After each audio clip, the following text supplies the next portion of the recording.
ಉಡುಪಿ ಶಾಸಕ ಯಶ್ಪಾಲ್ ಸುವರ್ಣ ವಿರುದ್ಧ ಪ್ರತಿಭಟನೆ ಮಾಡಲಾಗಿದೆ. ರಾಹುಲ್ ಗಾಂಧಿ ಡ್ರಗ್ಸ್ ಅಡಿಕ್ಟ್ ಎಂದಿದ್ದ ಉಡುಪಿ ಶಾಸಕ ಯಶ್ಪಾಲ್ ದೊಡ್ಡಬಳ್ಳಾಪುರ ನಗರ ಪೊಲೀಸ್ ಠಾಣೆ ಮುಂದೆ ಪ್ರತಿಭಟನೆ ಮಾಡಲಾಗಿದೆ. ಶಾಸಕರನ್ನ ಬಂಧಿಸುವಂತೆ ಕೈ ಕಾರ್ಯಕರ್ತರಿಂದ ಪ್ರತಿಭಟನೆಯನ್ನ ಮಾಡಲಾಗಿದೆ. ಉಡುಪಿ ಶಾಸಕ ಯಶ್ಪಾಲ್ ಸುವರ್ಣ ವಿರುದ್ಧ ಪ್ರತಿಭಟನೆ ಮಾಡಲಾಗಿದೆ. ರಾಹುಲ್ ಗಾಂಧಿ ಡ್ರಗ್ಸ್ ಅಡಿಕ್ಟ್ ಅಂತ ಉಡುಪಿ ಶಾಸಕ ಯಶ್ಪಾಲ್ ಹೇಳಿದರು. ದೊಡ್ಡಬಳ್ಳಾಪುರ ನಗರದ ಪೊಲೀಸ್ ಠಾಣೆ ಮುಂದೆ ಪ್ರತಿಭಟನೆಯನ್ನ ಮಾಡಲಾಗಿದೆ. ಶಾಸಕರನ್ನ ಬಂಧಿಸುವಂತೆ ಕೈ ಕಾರ್ಯಕರ್ತರಿಂದ ಪ್ರತಿಭಟನೆ ನಡೆದಿದೆ.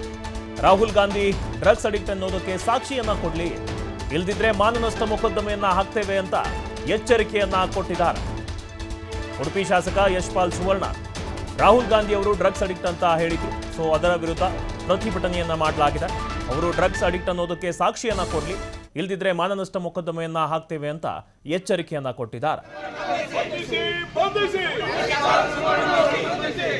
ರಾಹುಲ್ ಗಾಂಧಿ ಅವರ ಬಗ್ಗೆ ಅವಹೇಳನಕಾರಿಯಾಗಿ ಮಾತನಾಡಿರುವ ಯಶ್ಪಾಲ್ ಸುವರ್ಣ ಅವರಿಗೆ, ಉಡುಪಿ ಕ್ಷೇತ್ರದ ಎಂಎಲ್ಎ ಆದಂತ ಯಶ್ಪಾಲ್ ಸುವರ್ಣ ಅವರಿಗೆ, ರಾಹುಲ್ ಅವರನ್ನು ಡ್ರಗ್ ಅಡಿಕ್ಟ್ ಎಂದಿರುವ ಯಶ್ಪಾಲ್ ಸುವರ್ಣ ಅವರಿಗೆ, ರಾಹುಲ್ ಅವರನ್ನು ಡ್ರಗ್ ಅಡಿಕ್ಟ್ ಎಂದಿರುವ ಯಶ್ಪಾಲ್ ಸುವರ್ಣ ಅವರಿಗೆ, ರಾಹುಲ್ ಗಾಂಧಿಯ ವಂಶವನ್ನು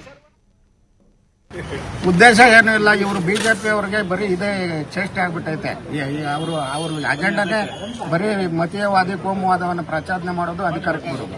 ಅದೇ ರೀತಿಯಾಗಿ ಈಗ ಮುಂದೆ ಬರ್ತಕ್ಕಂಥ ಚುನಾವಣೆಯಲ್ಲೂ ಹಿಂದೆ ಹಿಜಾಬು ಹಲಾಲು ಇದನ್ನ ಮಾಡಿ ಇದು ಮಾಡಿದ್ರು. ಈಗ ಎಲ್ಲಂದ್ರೆ ಅಲ್ಲಿ ಮೊನ್ನೆ ನೀಟ್ ವಿರುದ್ಧ ಪ್ರತಿಭಟನೆ ಮಾಡಿದಂಥ ಜಂತರ್ ಮಂತರಲ್ಲಿ ಪ್ರತಿಭಟನೆ ಮಾಡಿದಂಥ ವಿದ್ಯಾರ್ಥಿಗಳ ಬಗ್ಗೆ ಅವಹೇಳನಕಾರಿಯಾಗಿ ಮಾತಾಡಿದ್ದಾರೆ. ಮೊದಲನೇದು. ಎರಡನೇದು, ನಮ್ಮ ರಾಷ್ಟ್ರೀಯ ನಾಯಕರು ಮತ್ತು ಲೋಕಸಭೆಯ ವಿರೋಧ ಪಕ್ಷದ ನಾಯಕರಾದಂಥ ಸನ್ಮಾನ್ಯ ರಾಹುಲ್ ಗಾಂಧಿ ಅವರನ್ನು ಡ್ರಗ್ ಅಡಿಕ್ಟ್ ಅಂದಿದ್ದಾರೆ. ಡ್ರಗ್ ಅಡಿಕ್ಟ್ ಅಂದಿದ್ರೆ ಇವ್ರ ಪ್ರೂಫ್ ಇದ್ರೆ ಇವ್ರು ಕಂಪ್ಲೇಂಟ್ ಮಾಡಬೇಕು, ಕಾನೂನು ರೀತಿ ಕ್ರಮ ಜರುಗಿಸಬೇಕು.